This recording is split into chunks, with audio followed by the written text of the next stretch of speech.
দর্শক দেখতে পাচ্ছেন ন্যায্য পণ্যের যা বাজারের জন্য কিভাবে দৌড় পাচ্ছে সাধারণ মানুষ। চলে যাচ্ছে গাড়ি কিভাবে ঝুলন্ত গাড়িতে সাধারণ মানুষ দৌড় দিচ্ছে।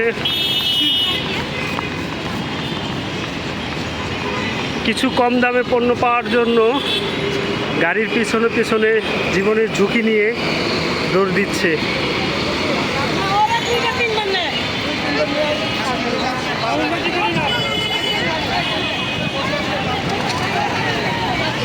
খালা কি হয়েছে? ঘটনাটা কি?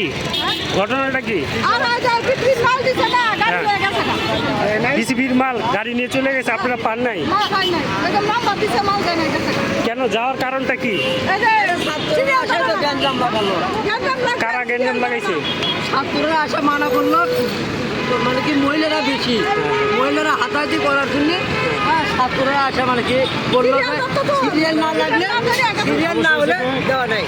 ওরা ঠিক মতোই মাল দিচ্ছে, আচ্ছা, কিন্তু মহিলা এবং পুরুষ যাদেরকে সিরিয়াল দেওয়া হয়েছে তারা সিরিয়াল মেনটেন না করে ভিতরে ঢুকে গেছে। গাড়ি এলাকা দোষ না, দোষ হলে পাবলিকের। আচ্ছা, হ্যাঁ, পাবলিকের দোষ। আমার ভিতর থেকে ঢুকে গিয়ে সিরিয়ালকেও মেনটেন করে। কত ঘন্টা ধরে দাঁড়া দিচ্ছেন? আমি 11টি দাঁড়াচ্ছি, এখন কয়টা বাজে? এখন প্রায় 15টা। সিরিয়াল যে বাইরে বাইরে মানে যারা কিনবো ক্রেতারা এদের সিরিয়াল মেনটেন নেই। 2টা বাজে।